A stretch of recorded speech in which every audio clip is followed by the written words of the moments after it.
Hi there, welcome to another video of mine, today featuring a very special camera from Pentax, the Pentax 67. Well, you might be excused for thinking that this is a normal SLR, a 35mm SLR, since the camera is styled, absolutely styled as a 30mm SLR, but it's not. This is a medium format camera that makes pictures in a different format, meaning negatives from that have 6 by 7 centimeters in width and height. So this is really a huge camera that was styled just like a Spotmatic.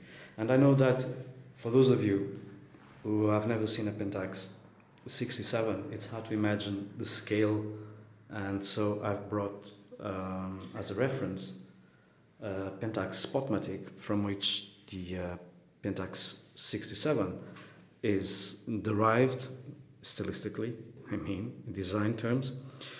And you can see that the Spotmatic, which isn't really, well, it's not the biggest, but it's not very, very compact, immediately seems like a toy camera. It's almost looks like a 110 film camera next to the 67. So this is a 35mm camera, the famous Spotmatic, black, and you can see that they follow the same design cues, the prism shape, the levers for advancing the film, and even the frame counter follows exactly the same stylistic circles, and they seem designed by the same team that designed the Spotmatic. This is a very heavy camera. As it is, it weighs more than 2 kilos. That's 4 pounds, I believe. It's very, very heavy. And so the only similarity with a 35mm camera is really the looks, because everything is different. So let's have a look at this camera. This Pentax was born, like I told you, at the end of the 60s, and so it was influenced by the design that was chosen by Pentax at that time. Still, it's not a mechanical camera. It's all manual, but it's not mechanical. It's an electronic camera. So no battery means no Pentax 67. Opposite to the Spotmatic, which is a fully mechanical camera. Now, the camera has precious little controls, so it's very easy to use.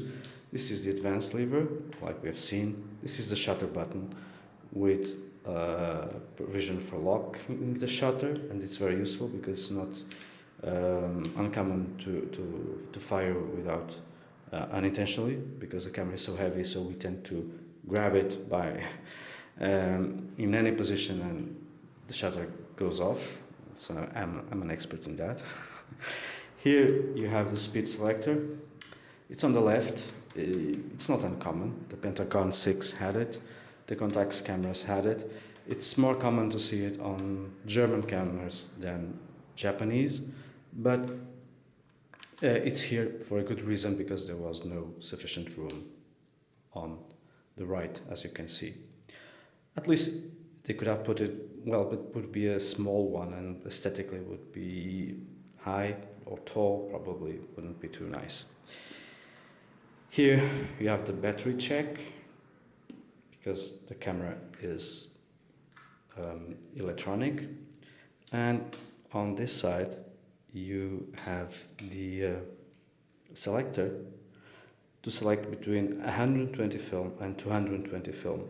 The difference between these films, 220 doesn't exist anymore, is that this one is double the length of the 120, because there is no paper backing. So if you want to use this sort of film, we must inform the camera so that the counter stops at 10 in this case, or 20 for 220. Also, we must change the pressure plate or film pressure plate, according to the films. Really, there's only on this side this button which is mirror up. This is the mirror up version, or MU as it is known. Some cameras, 67, it was supposed all to have this, but it's not true. I've read it. So I don't know if it was standard or optional. It's a pain because it's very useful because this camera vibrates a lot, but once you select it, it's no way that you can cancel it. So this is not mechanical either, it's electromagnetic. The mirror is up and I have no means to interrupt this.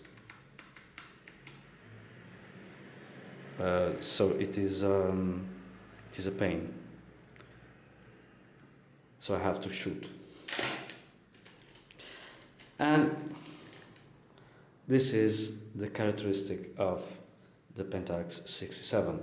It's really a loud camera that vibrates a lot, but more than the vibration, it is the sheer noise of the camera that impresses. It almost sounds like a gun. So I fired at 1/15th of a second. Let's see, 1/30th. It is supposed to be the speed where the camera vibrates more. No mirror up this time. 1,000th of a second.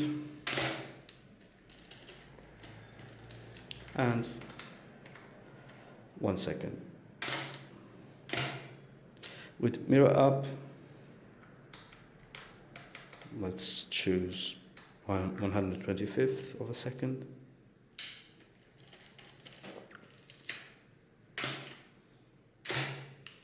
It's quieter, of course. Now, you might be wondering, why the hell did I want a beast like this? Especially when you already know that what I like is street photography, black and white street photography, and that I don't like big cameras and I'm not particularly interested in medium format cameras.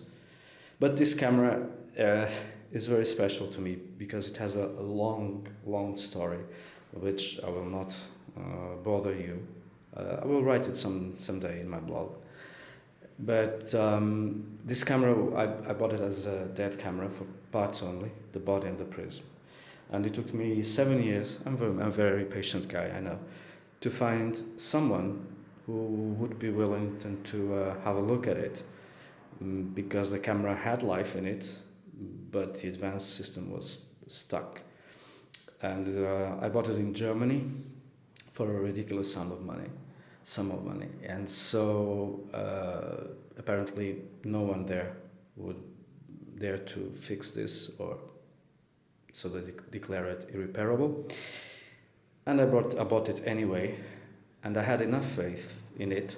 And during those 7 years, I bought a lens for it, which I didn't have. I bought this 55 f4 lens, which corresponds to a wide-angle lens, about 28 millimeters in 35 millimeter terms. And I bought a very nice waist level finder.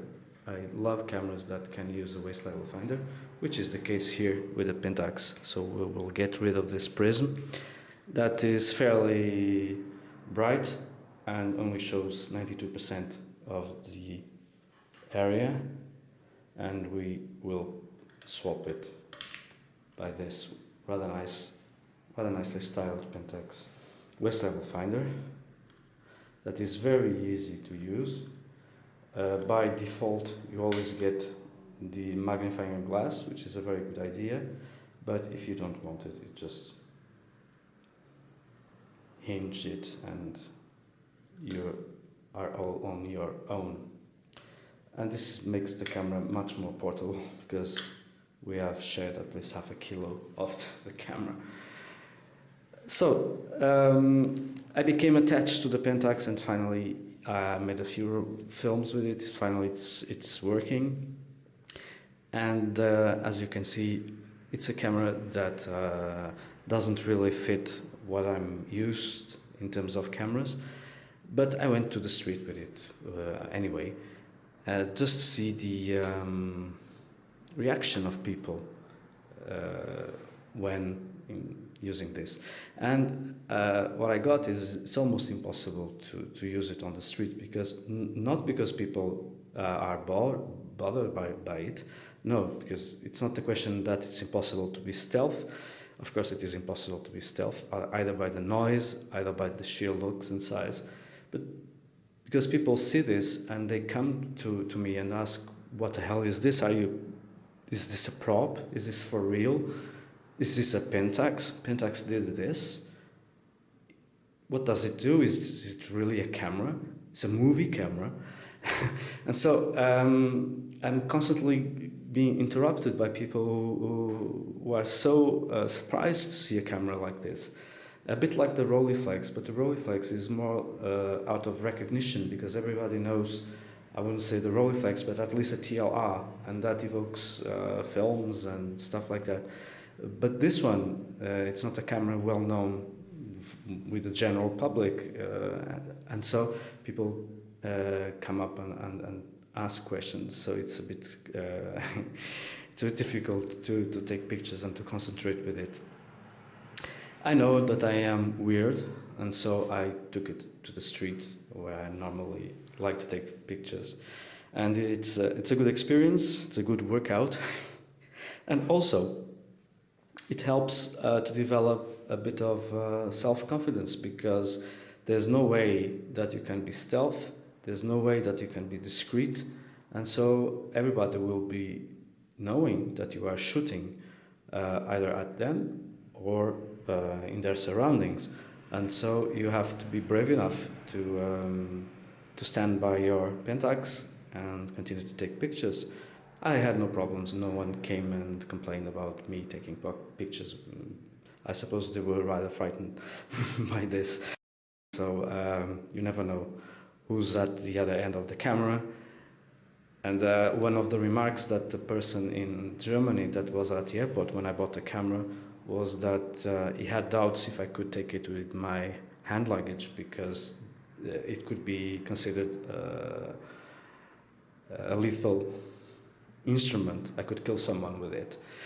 Well, he was right. But anyway, he let me take it inboard with the hand luggage with me.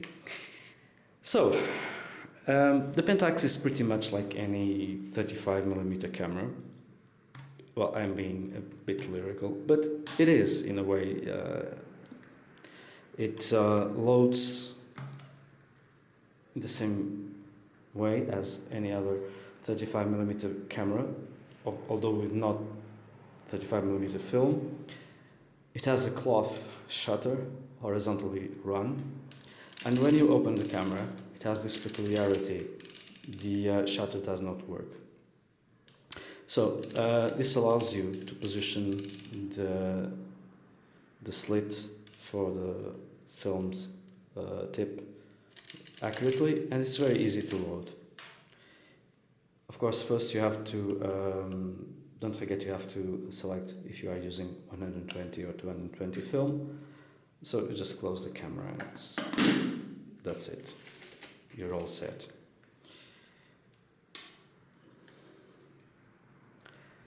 So now it's time to have a look at what's inside. This is a huge bayonet mount, and it has also an external bayonet mount, and this is for long telephoto lenses, because if this lens is already so heavy and it's a wide-angle lens, you can imagine the strain that it can cause using lenses that weigh several kilos, possibly. I am not in the market for those. The only lens that I would like to have for this camera is the normal corresponding 50mm lens, That here would be the 105 millimeter 2.5, which is very fast and makes for a very bright viewfinder, which is not the case here with this 28 with this 55 millimeter f4 that sometimes darkens a bit the middle of the screen. There is just microprisms. There is no diagonal split screen. I don't know if they were available or not, because this is a system camera and you can change just about anything. This camera is something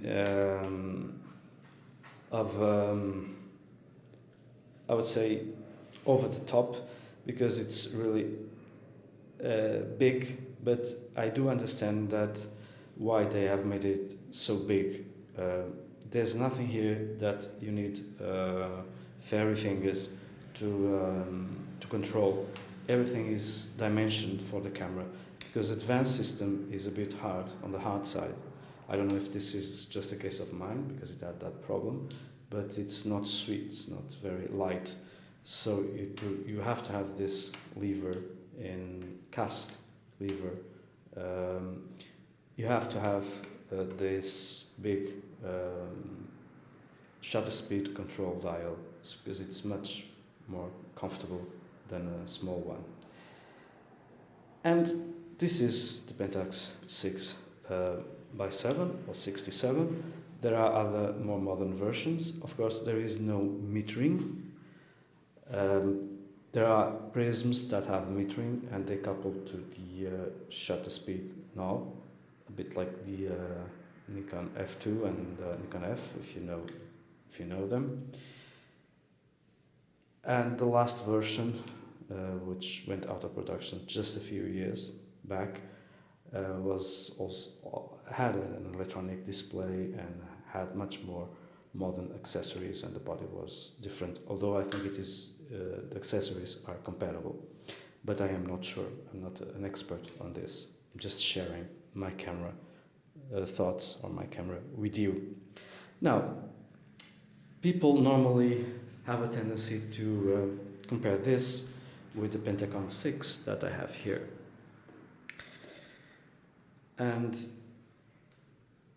I don't think they are comparable, except in the concept. They follow the same concept. This is an overgrown Spotmatic, and this is an overgrown Praktica. And they keep more or less the styling of their cameras of those days.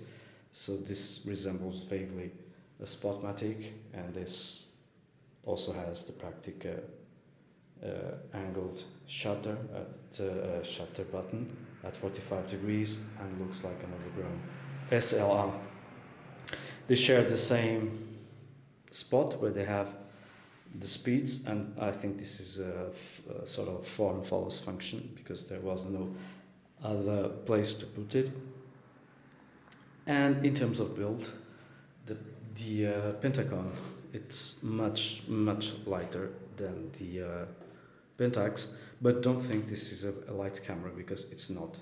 It's still very heavy, just that this one is even heavier. So this is not really a light Pentax 67 version. It's not. It's made according to its size and format, so it's not overbuilt. It might be built on the light side. This one is clearly overbuilt, so it's over-engineered in some ways. The main difference is that this is a 6x6 camera, meaning that it uses a square format, and it is much prettier in my eyes, because it has these lovely Art Deco touches. And it's a sweeter camera to use. The advanced system on this model is sweeter, and it's quieter. 1 second. Let's put this at 1/30th of a second and 1,000th of a second. So this one is quieter than the Pentax, 1,000th of a second. But there is a catch. The reason why it is relatively quiet is that the mirror doesn't feature instant return. So this is what happens. Only when you advance the film, the mirror comes down.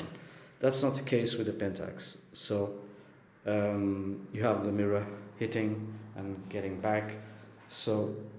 But this camera vibrates, this one doesn't. So the Pentagon 6, it's a much sweeter camera. And of course, the format is smaller, but not that small. The main difference is, if you like the square format, the Pentagon 6 is for you. If you don't like the square format, and I don't like it, but I like the Pentagon 6 TL, then this is for you. I think Pentax chose the 6x7 format, one, to get away from that camera and others that were appearing at the time, including Hasselblads and all the rest that use the 6x6 format. And so they chose what they call the ideal format, 6x7. And I think it's ideal because it's closely proportional to A4 format for magazines. So it avoids clipping and cutting the images. I think it's because of that. Because for me, personally, the ideal format is 6x9. I like really rectangular formats, and this is slightly rectangular. So for me personally, 6x9 is the ideal format. I really like it a lot. If Pentax did such a monster with a 6x7, imagine what it would be if they had made a 6x9. Probably you would need a truck to carry the camera with you. Well, so these are basically my thoughts about the camera. It's against all what I like, I know, but I like it because it's a sort of big elephant, you know, and I just like elephants. They are so big, so heavy, and sometimes even ugly with that stuffed skin and but at the same time they are so cute, so sweet, and they do wonderful things. They're so intelligent. This is not an intelligent camera, of course, but my feelings are the same. I really like it because it's so extraordinary in terms of opposite to ordinary. It's a camera that you don't find every day, and not a lot of people are using it. And before I go, I just forgot, there is no way, don't think about compatibility between the Pentagon 6 and Pentax 6x7 or otherwise, or the opposite, because they've got different flange distance, and it's impossible to mount Pentagon 6 here. They would not cover the format anyway, but it's not possible. The opposite could be true. Possibly this could work on the Pentagon 6 TL, but really there is no need. Pentax had a vast array of lenses, from from fisheye wide angles to long telephotos. So it was a very comprehensive system. So not a case with the Pentagon 6 TL, which have much fewer lenses. The good thing about other brands is that at least the Pentagon had other brands of lenses that you can use on it. Here you are really on your own with Pentax lenses, and they are not cheap sometimes. Anyway, I hope you have enjoyed meeting here my mammoth of a camera, the Pentax 67. I will not be posting any pictures that I made with it because it's an SLR, so what you would see would be pictures taken with the only lens that I have, the 45mm 55 1.4 1.44 and so I think there's really no big interest in that, but like I said, I count on continuing to develop my skills with it, and especially my physical condition. Thank you for watching. Hope to see you very soon in another video of mine.